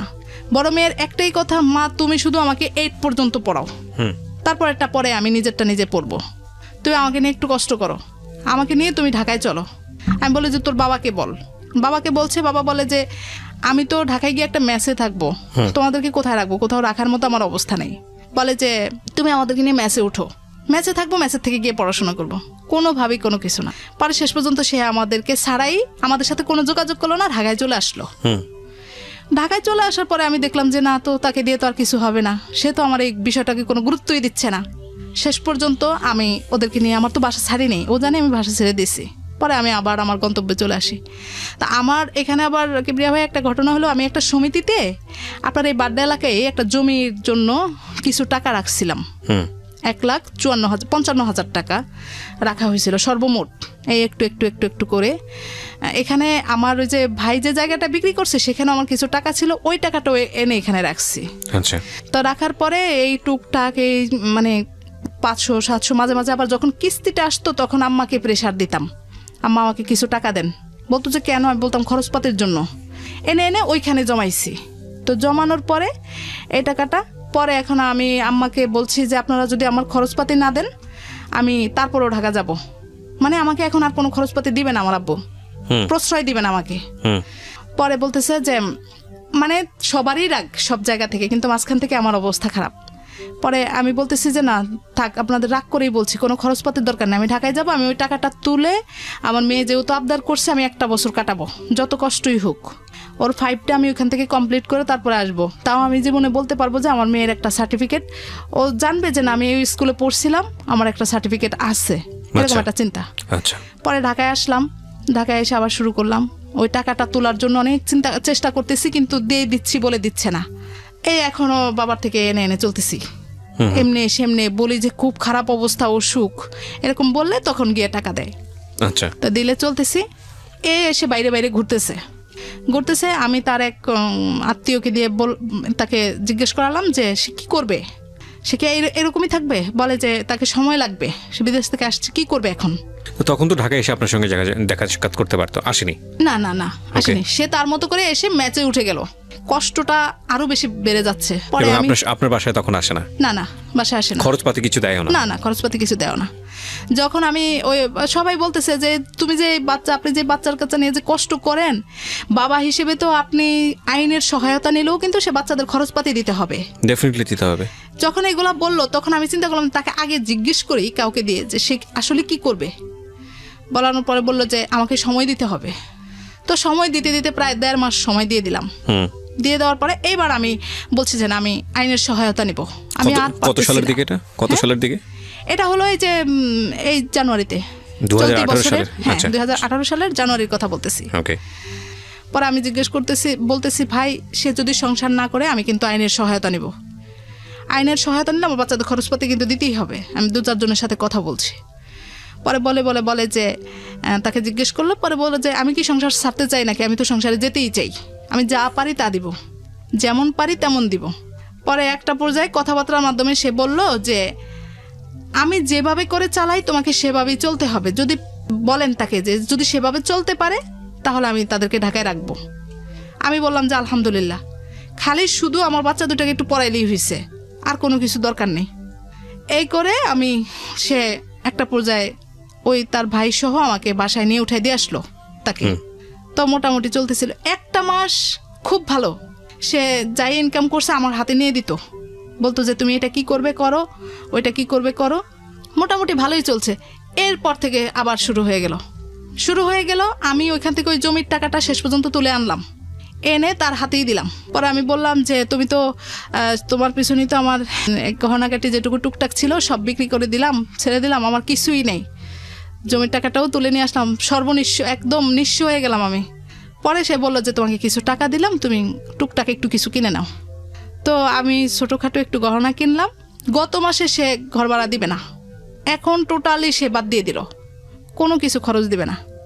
পরে কি করব, বাড়িওয়ালা টাকা চাওয়া শুরু করলো। তো পরে দিলাম, দিয়ে বললাম এটাকে রাখো, রেখে অন্তত ঘর ভাড়াটা দাও, তারপরে তুমি আমার জিনিসটা এনে দিও। এনে পরে বাচ্চাদের কোচিং এর টাকা দিলাম, ঘর ভাড়া জিনিস এনে দিও বলতে মানে গহনাটা বিক্রি করে দিলেন? না, বিক্রি করে দেয়। তাহলে ওই যে স্টকে রাখে না, বন্ধকে রাখা, এরকম রেখে আনলো। এই হলো আমার সংসারে খরচ। গত মাস পর্যন্ত সেই দিল। তারপর থেকে সর্বশেষ তারা সিদ্ধান্ত নিয়েছে এখন আর আমাকে ঢাকায় থাকতেই দিবে না, এটা সপরিবারে। আমি যেটা বুঝতে পারছি যে আপনার গল্পটা এরকমই, মানে গল্পটা এখানে এসে শেষ হয়ে যাওয়ার কথা, আপনি এরকম একটা ক্লাইম্যাক্সের মধ্যে আছেন, কিন্তু গল্পের আসল জায়গাটা হচ্ছে যে আমরা ছোট্ট একটা বিরতি নেব, এবং বিরতির পরে এসে যে ডিসকাশনটা, সেটা আমরা এটা জানি যে আমাদের যে পুরুষতান্ত্রিক সংসার ব্যবস্থা, সেখানে একটা পুরুষের হাতেই লিড থাকে পরিবারের, এবং সেই ধরে নেওয়া হয় যে সে আয় রোজগার করবে, সে তার সংসারটাকে চালাবে, তার স্ত্রীর ভরণ পোষণ, তার সন্তানদের বড় করার সমস্ত কিছু তার দায় দায়িত্বের মধ্যে পড়ে। আমাদের পারিবারিক বৈবাহিক কাঠামোটাই এরকম, এবং খুব স্বভাবতই একজন পুরুষের দায়িত্ব যেহেতু এটা, সুতরাং পুরুষের কর্তৃত্বটাও খুব স্বাভাবিকভাবে এখানে চলে আসে, এবং পুরুষের কর্তৃত্বের মূল জায়গাটিতে থাকে হচ্ছে পুরুষের অর্থনৈতিক অবস্থা, এবং সে যে আয় রোজগারটা করছে সেটার উপরই তার হম্ফ লম্ফ ঝম্প যেটাই বলি না কেন, তার পকেটে পয়সা আছে মানে তার কন্ট্রোল আছে, পকেটে পয়সা নেই মানে হচ্ছে হলো তুমি এটা পারলা না, তুমি এটা পারলা না, তুমি কেন এটা করলো না, ওটা করলো না। ভদ্রমহিলা যে কমপ্লেন বলবো না, তার জীবনে যে ঘটনাগুলো ঘটে গেছে সেখানে সে যেটা উপস্থাপন করেছে, এখানে প্রত্যেকটা জায়গাটাই লজিক্যাল, কিন্তু এটাও আমাদের মনে রাখতে হবে যে তার হাজব্যান্ডের জায়গাটা থেকে তার এটা দেবার সামর্থ্য ছিল কিনা। ধরুন সামর্থ্য নেই, কিন্তু সামর্থ্য না থাকলে এই এক্সিস্টিং সিচুয়েশন সে কীভাবে টিকিয়ে রাখতে পারতো? যদি টিকিয়ে রাখার জন্য সে সংগ্রাম করত, যদি সে টিকিয়ে রাখার জন্য ফাইট করতেছে বিভিন্নভাবে, সেই ফাইটের জায়গাটা নিয়ে তার স্ত্রীর কোনো দ্বিমত নেই, তাহলেও আমার মনে হয় যে এতটা টানাপোড়েন তৈরি হতো না। একটা সমস্যা যেখানে আছে যেটা হচ্ছে যে হাজব্যান্ড বলতে পারে যে না, আমি তো আমার জায়গা থেকে চেষ্টা করেছি সংসার টিকিয়ে রাখার জন্য, আমি তো আমার জায়গা থেকে ছেলে মেয়েকে ভিকারুন্নেস্তা বা অন্যান্য জায়গাতে পড়াশোনা করার জন্য, তাদেরকে একটা বেটার লাইফ দেওয়ার জন্য আমি চেষ্টা করেছি। তার ওয়াইফ কমপ্লেন করতে পারে যে না, তোমার চেষ্টাটা যথেষ্ট ছিল না। এই যে বিষয়টা, এই দুই বিষয়ের মধ্যে একটা গুড অপশন তার হাজব্যান্ডের জায়গা থেকে যেটা সে মনে করেছে যে তাকে বাড়িতে পাঠিয়ে দেওয়া হোক। বাড়িতে পাঠিয়ে দিলে কি হবে, ঢাকা শহরের খরচটা যেটা আছে সেটা কিছুটা হলেও কমে যাবে, কিন্তু সেখানে তাদের সন্তানের ভবিষ্যৎটা কি হবে সেটা নিয়ে একটা বড় প্রশ্ন থেকে যায়, এবং সেই প্রশ্নের জায়গাতে ওয়াইফ কোনোভাবেই ছাড় দেওয়ার জন্য রাজি না, এবং হাজব্যান্ড সে জায়গাটায় ওয়াইফের কথা অনুসারে আমরা মনে করে নিচ্ছি যে এক ধরনের ঔদাসীন্য ভূমিকা পালন করছে। সমাধানটা আসলে কি হতে পারে? সমাধান কি আদৌ আছে? কিন্তু এই গল্প ব্যক্তিগতভাবেও সেটা করে না, কিন্তু পরিবারের কথা শুনে শুনে এই জিনিসটা করে। আচ্ছা, এটা বারবারই আমার কাছে প্রমাণিত। আরেকটা জিনিস যেটা আপনি মনে করেন যে সে তার পরিবার মানে তার মা বোন এসবের দ্বারা অনেক বেশি ইনফ্লুয়েন্স, প্রভাবান্বিত। জি, আচ্ছা। এবং আরেকটা জায়গায় আপনার বড় কমপ্লেন সেটা হচ্ছে যে সে অনেক বেশি কি বলা যেতে পারে যে চেষ্টা করা দরকার ছিল পরিবারের জন্য, ততটা সে চেষ্টা করে না, নিজের সন্তানের দিকেও সে ততটা ফোকাসড না। এটা হচ্ছে আপনার জায়গা থেকে কমপ্লেন। আপনার হাজব্যান্ডকে যদি আমি আজকে এখানে পেতাম তাহলেও তার 1000টা রকমের কমপ্লেন থাকতো আপনার বিরুদ্ধে, ব্যাপারে কোনো দ্বিমত নেই। আপনার কোনো দ্বিমত আছে? না। আপনার অনেক অভিযোগ থাকতো। মোটা দাগের অভিযোগ প্রথমত যেটা থাকতো, আমি যেটা মনে করি সেটা হচ্ছে আপনি তার কথা মতো চলেন না, কারণ সে আপনাকে বলেছে বাড়িতে যাওয়ার জন্য আপনি যাননি, কারণ সে আপনাকে বলেছে যে সন্তান মানুষ করার জন্য এইভাবে মানুষ করতে হবে, আপনি সেটা শোনেননি। এবং এসবের বাইরে আমি যেটা মনে করি যে আপনি অভিযোগ আনার জন্য শক্তিশালী অভিযোগ, যেটা সাধারণত মেয়েদের ক্ষেত্রে হয় যে অন্য কোনো মেয়ের প্রতি তার আগ্রহ আছে, কিংবা সে জুয়া খেলে, কিংবা সে ড্রাগ নেয়, এই জাতীয় কোনো কমপ্লেন তো আপনার জায়গা থেকে? এই জাতীয় কোনো কমপ্লেন নেই। আচ্ছা, তাহলে এই জায়গাটা থেকে আমি যেটা বলি, আমার যেটা মনে হয় যে আসলে আমার লিসনাররাও হয়তো এই কথাগুলোই বলবেন, সেটা হলো যে এই যে সমস্যাটা, এটা খুব মিউচুয়ালি সমাধান করা সম্ভব, এটা খুবই সম্ভব। আপনার বাবা বা আপনার মা আপনাকে যে কথাটা বারবার বলছে সেটা তাদের জায়গা থেকে, হ্যাঁ আপনি হয়তো অনেক বেশি তাদেরকে বলেছেন, অনেক বেশি তাদের কাছ থেকে হাত পেতেছেন, যে কোনো প্রয়োজনে তাদের কাছে গিয়েছেন, সেই জায়গা থেকে তারা হয়তো অনেক বেশি অতিষ্ঠ হয়ে গিয়েছে। আপনার বাবাও অনেক রাগী মানুষ, আপনি যেটা বলছিলেন, সেই জায়গা থেকে তারা বলেছে যে ঠিক আছে, ওকে বাদ দিয়ে দাও, ওকে বাদ দিয়ে তুমি চিন্তা ভাবনা করো, তোমার জীবন এখন তোমার মেয়েকে নিয়ে, কিংবা তোমার মেয়েকে ওদের কাছে দিয়ে দাও, তুমি চলে আসো, আমাদের মেয়ে আমাদের কাছে থাকো। এটাই তো আপনার মূল কথা। আমি কথা বলার আগে আপনি আমাকে বলেন, আপনি এখন কি চান? আমি সর্বোপরি যেটা চাই সেটা হলো যে আমার মেয়েরা পড়াশোনা করুক। আচ্ছা, ওকে। যদি এখন সেটা সম্ভব না হয়। আমি জানি আপনার মেয়ের পড়াশোনার জন্য যদি এরকম সুযোগ আসে যে আপনার হাজব্যান্ডকে ডিভোর্স দিয়ে দিতে হবে এবং তারপর আপনার মেয়ের পড়াশোনাটা এস্টাবলিশড হয়ে যাবে, আপনি সেটাও করবেন। আপনার কথা শুনে যেটা আমার কাছে মনে হয়েছে, আপনি আপনার মেয়ের জন্য যে কোনো বড় ধরনের স্যাক্রিফাইস করতে রাজি আছেন। কিন্তু যদি এটা না হয়, ধরেন কোনো দিক থেকে আপনি পারলেন না, আপনার নিজেরও চাকরি নেই, আপনি যেটা বললেন জব নেই, এখন আপনার হাজব্যান্ড তো সাপোর্ট করছেই না, তো সেক্ষেত্রে আপনি কি করবেন? আমি যতদূর বুঝি যে আপনার বাবার সামর্থ্য আছে আপনাকে সাপোর্ট করা, আপনার দুটো মেয়েকে পড়াশোনা করানোর মতো, কিন্তু তারাও সেটা করবে বলে আমার মনে হয় না, করবে না। তাহলে আপনি কি করবেন? না, আমি সেক্ষেত্রে আমার বাবা মার কথা শুনবো না, কিন্তু আমার এই বিষয়টার পরে আমার সংসারেও থাকার কোনো ইচ্ছা নেই। ফাইনালি ক্ষতি হচ্ছে দুটো মেয়ের। আমি যেটা বুঝি যে আপনাদের এই সমস্যা বেসিক্যালি ক্ষতি করছে এই দুটো মেয়ের ভবিষ্যৎ, ঐশী এবং ওহির। হ্যাঁ, এবং আপনার হাজব্যান্ড হয়তো তার জায়গাটা থেকে, এবং একদম খুব সহজ একটা কথা বলি যেটা একদম বুক সিলেবাস সবকিছুর বাইরে, রেডিও সবকিছুর বাইরে এসে, পুরুষরা স্বভাবতই কর্তৃত্বপরায়ণ। এটা আমাদের সামাজিক স্ট্রাকচারের কারণেই। হ্যাঁ, একটা যেটা বুঝতে পেরেছি, যদিও আপনি আপনার জায়গাতে শতভাগ সঠিক আপনার কথা অনুযায়ী, আমি যেটা বুঝলাম যে আপনার পুরো এই সংসার জীবনের কত বছর হলো? 13 বছর। 13 বছরের সংসার জীবনে তার তেমন কোনো কর্তৃত্ব ছিল না যেটা মনে হয়েছে, এবং সে কর্তৃত্ব খাটাতেও পারেনি কারণ তার ইকোনমিক সেই ধরনের সামর্থ্য ছিল না। সে যদি পুরো পরিবারের ভরণ পোষণটা ঠিক মতো দিত তাহলে সে তার কথায় অনেক কিছুই হয়তো হতো। যেহেতু সেটা সে পারে নাই, সেরকম সে কর্তৃত্ব খাটাতে পারে নাই। আর বেটার অপশন হিসেবে সে বারবার বেছে নিয়েছে তার নিজের জায়গাটা, তার নিজের বাড়ি। তার বাড়িতে কি কি আছে যেখানে গেলে আপনি যে সাপোর্টটা পেতে পারেন? আমি এটা একটু জানতে চাই। খুবই সুন্দর একটা প্রশ্ন করছেন আমাকে, এই কথাটাই আমি বলতে চেয়েছিলাম যে আমি যদি দেখতাম যে আমার হাজবেন্ডের একটা নিজস্ব থাকার জায়গা, বা তার স্ত্রী সন্তান গিয়ে যে কোথাও একটা পা ফেলবে সেরকম জায়গা যদি থাকতো, তাহলে আমি ঠিক চলে যেতাম। ওটা নেই না, তার এবং তার স্ত্রী সন্তানদের কোনো অস্তিত্বই ওখানে নেই। খুব স্বাভাবিক, আপনি যেখানে থাকবেন না সেখানে কর্তৃত্ব প্রতিষ্ঠিত হবে না, এটাই স্বাভাবিক। ইভেন নিজের জমিও যদি বর্গা দিয়ে দেন বছরের পর বছর, সেটা নিজের জমি থাকে না।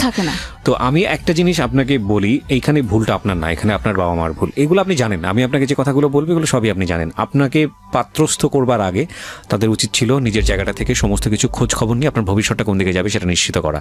এবং আপনার হাজব্যান্ডের জায়গা থেকে যদি আমি কিছু বলার থাকে, আমি অবশ্যই তার জায়গা থেকে নিজেকে অনুভব করার চেষ্টা করছি, যেহেতু সে অর্থনৈতিকভাবে রোজগার করেন না, তেমন একটা পজিশনে নেই, এবং সে যে চেষ্টাটা কম করেছে সেটাও বলবো না, দেশের বাইরে এসে গিয়েছে, ওখানে স্টেবল করতে পারেনি। আমাদের সরকারি জবের বাইরে, বিশেষ করে গভর্নমেন্ট জবের বাইরে কেউ যদি বিজনেসের কথা বলেন, বিজনেসের সেক্টরটা হয়তো একটু আলাদা, ম্যাক্সিমামই সেখানে সাকসেস করতে পারেন, বিষয়টা এরকম না। আর বাকি যে টুকটাক জব, এই যে ধরেন এখানে কিছু ওখানে কিছু, কিছুদিন থাকা, এই জবগুলো খুবই আনস্টেবল, এবং এই জবগুলোর ক্ষেত্রে সবাই যে খুব ভালো সাকসেস করতে পারেন বিষয়টা এরকমও না। এরকম হয় যে খুব ভালো একটা অবস্থার মধ্যে ছিলেন, কিন্তু তারপরে দেখা গেলো সে জবলেস অবস্থায় বছরের পর বছর মানুষের কাছে হাত পাততে পাততে লোক সমাজে মানে মুখ দেখানোর অবস্থা নেই, এরকম অবস্থায় মানুষ চলে আসে। আপনার হাজব্যান্ডের ক্ষেত্রে আমি যেটা মনে করি যে হয়তো বা এরকমই হয়েছে, হ্যাঁ, তার লাক ফেভার করেনি। তবে এটা ঠিক, যখন আমি দেখলাম যে সে বিদেশ থেকে এসে আপনার বাড়িতে গেছে এবং যে আপনার সঙ্গে দেখা করতে চেয়েছে, আপনার বাবা সেখানে খুব কড়া ছিলেন যে না, তুমি আমার সাথে কথা না বলে তুমি ওর সাথে দেখা করতে পারবে না, এটা ঠিক হয়নি। এটা ঠিক হয়নি। আমি জানি না যে আমি হয়তো বয়সে তার চেয়ে অনেক বেশি ছোট হব, কারণ বিয়ের পরে আমরা যতটুকু জানি, যেহেতু আপনি তার স্ত্রী, যেহেতু আপনি তার এখনও স্ত্রী, সুতরাং অধিকার কিন্তু তারই সর্বপ্রথম বেশি ছিল। তো সে আপনার সঙ্গে দেখা করতে গিয়েছে, আপনি বাবার কথা রেখে তার সঙ্গে দেখা করতে পারেননি, সন্তানদের সঙ্গেও তেমনভাবে মিট হয়নি। যে সিচুয়েশনই হোক না কেন, এটা তার ইগোতে লাগবে এবং এটা উচিত হয়নি, আমি যেটা মনে করি। হ্যাঁ, আপনার বাবা হয়তো আপনাদের ভালোর জন্যই বলেছিলেন যে একটা সিদ্ধান্ত, একটা এসপার ওসপার না হওয়া পর্যন্ত আসলে আপনাকে আর ওনার সঙ্গে মিট করতে দেবে না। তো এগুলো আমার মনে হয় যে অনেক সময় আপনাদের সম্পর্ক ভালো রাখার ক্ষেত্রে অনেকটা নেগেটিভ হয়েছে। আপনার বাবা তো মোটামুটি বিজনেসের দিক থেকে প্রতাপশালী, যেটা বুঝি, আয় রোজগার ভালো করেন। তো যেহেতু উনি পাত্রস্থ করেছেন, ওনার তো একটা দায়িত্ব ছিল আপনার হাজব্যান্ডকে যে কোনোভাবে হোক একটা আয় রোজগারের মধ্যে ব্যবস্থা করে দেয়। ঠিক আছে, বিদেশে গিয়ে পারেননি, পয়সা রোজগার দিয়েছেন, সেটা হয়তো হয়নি, বাংলাদেশে তো একটা ব্যবস্থা করতে পারতো, সেটা কেন করেননি? আমি এখানে একটু বলি যে ও বিদেশ থেকে আসার আগের থেকে তার সাথে আমার সম্পর্কটা ভালো ছিল না। সে এরকম কিছু কথাবার্তা বলছে যে বাংলাদেশে এসে সে আর আমার সাথে দেখাই করবে না। ফাইন, আপনাদের দুজনকে নিয়ে কি আপনার বাবা মা কখনো বসেছে? না, বসেনি। না, এমনি বিভিন্ন সময়ে তাকে বুঝিয়ে শুনিয়ে দিছে, তার হাতে আমাকে তুলে দিছে। একটা হচ্ছে আপনি আপনার মতো করে গিয়ে বলতেছেন আপনার বাবা মাকে, আরেকটা হচ্ছে যে সেও তো তার মতো করে বলতেছে, কিন্তু আপনারা সামনাসামনি দুইজন বসে যদি তারা গার্জিয়ান হয় তাহলে আপনাদের বলা উচিত ছিল যে ঠিক আছে আমি সামনাসামনি বসে তোমার কমপ্লেনগুলো তুমি বলো, তোমার কমপ্লেনগুলো তুমি বলো। এটা এবছর হয় না, কিন্তু তার আগে হয়েছে। কবে হয়েছে এটা? এটা গত আমার মেয়ে যখন ক্লাস 3 থেকে 4 উঠলো তখনও আপনাদের দুজনকে সামনাসামনি বসে আপনার বাবা কথা বলেছে? কি তখনকার রেজাল্ট কি এসছে? তখন বলছে যে বাবা তুমি, আমার বাবা প্রশ্ন করছে যে তুমি যদি আমার মেয়েকে এভাবে করে না করো তাহলে তুমি এখন কি করবে বলো। তখন বলছে যে না আমি আবার সব ঠিকঠাক করে ফেলবো। ফাইন, তো ঠিক আছে। তো এখন বাবা বলছে যে আমার মেয়েটাকে তোমার হাতে আমি আবারও তুলে দিলাম। এটা সমাধান না? তার কোনো কাজের ব্যবস্থা ছিল সেই মুহূর্তে? না, তখন সে তো আমার আব্বু বলছে যে তুমি যদি কিছু করতে চাও টাকা পয়সা আমি দিব। সেখান থেকে কিন্তু তার চিন্তাধারা বাহিরে যাবে। আচ্ছা, বাইরে সে ফেল করেছে, তো তাহলে কি বসে থাকবে জীবন? তাহলে আবার চেষ্টা করতে হবে। না, এখন যেটা হলো কিছুদিন আগেও আমি তাকে আমি বলছি তার ইগোটা বেশি, সে ছোটখাটো কিছু করতে পারবে না।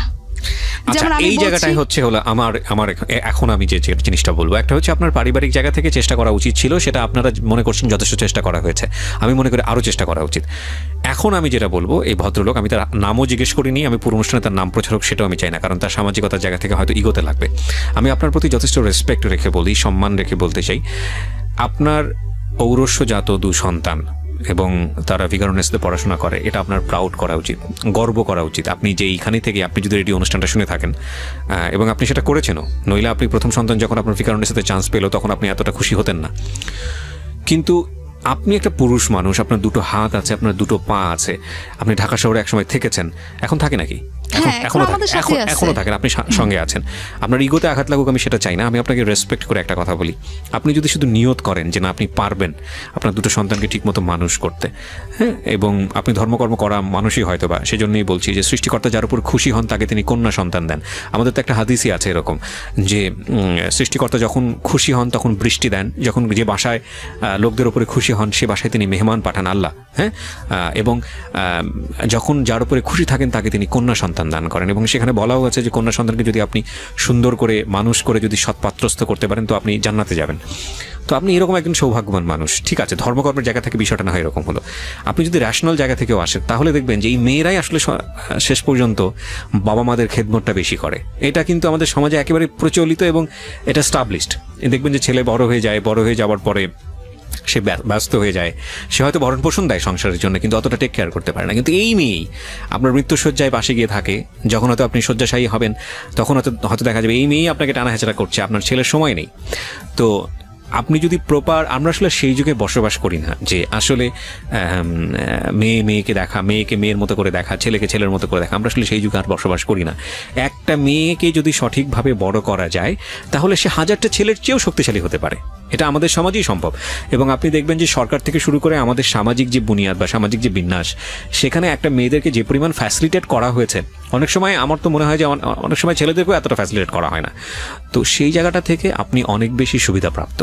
আপনার এখন যেটা দরকার, আমি যেটা মনে করি যে গায়ে গতরে খেটে হলেও সবাই একরকম যায় না, তাই না? ভাগ্য তো সবাইকে একটা রাস্তায় সবসময় নিয়ে যান। আপনি হয়তো এখন লাখ টাকা ইনকাম করেন, কালকে হয়তো আপনি পথের ফকির, বা আপনি কালকে হয়তো পথের ফকির, পরের দিন যে আপনি বাদশা হবেন না এমন তো কোনো কথা নেই। আমরা তো নিয়তির উপর নির্ভর করি। কিন্তু সব জায়গাতেই আমাদের যে জিনিসটা ঠিক রাখা উচিত সেটা হচ্ছে রেসপন্সিবিলিটি, দায়িত্ববোধ। আপনি যদি আপনার পরিবারের প্রতি কিছু করতে নাই পারেন, আপনি অন্তত তাদের পাশে থেকে ওই আর্টসটা বোঝাতে যদি সমর্থ হতেন যে মা আমার ইচ্ছা আছে, আপনার সন্তানদেরকে যদি আপনার এতটুকু বোঝানোর সামর্থ্য থাকতো, বা আপনার স্ত্রীকে যদি এতটুকু বোঝানোর সামর্থ্য থাকতো যে আমার ইচ্ছা আছে, আমি খুব টেন্স, আমি যে ভরণ পোষণ দিতে পারি না, আমার খুব কষ্ট হয়, আমি কোনো অল্টারনেটিভ অপশন খুঁজতেছি না, আমি চাচ্ছি তোমরা ঢাকাতেই থাকো, যেভাবেই হোক গায়ে গতরে খেটে হলেও আমি একটা পরিশ্রম করে তোমাদেরকে একটা জায়গায় পৌঁছাতে চেষ্টা করতেছি, তাহলে আজকে সংসারের অবস্থাটা এরকম হতো না। আপনি 2 পয়সা রোজগার না করলেও সংসারের অবস্থাটা এরকম হতো না। যেহেতু আপনার এগেনস্টে অনেক বড় কমপ্লেন দাঁড়িয়ে গেছে যে সেটা আপনার স্ত্রীর জায়গা থেকে, সুতরাং আসলে সমস্যাটা সেখানেই তৈরি হয়েছে। আমি মনে করি আপনি আর অপশনের দিকে না গিয়ে আপনার বরং চেষ্টা করা উচিত, আপনার মেয়ে দুটো অনেক ছোট আছে, যে যেভাবেই হোক না কেন এদেরকে ভিকারুনের সাথে পড়াবেন, যেভাবেই হোক না কেন আপনি এদের একটা ভবিষ্যৎ নিশ্চিত করে দেবেন। এবং একটা ছেলের পক্ষে 2টো সন্তান মানুষ করা আমাদের এই ঢাকা শহরে খুব বেশি কঠিন কিছু না। হ্যাঁ, আপনি যদি চেষ্টা করেন তো আপনি পারবেন।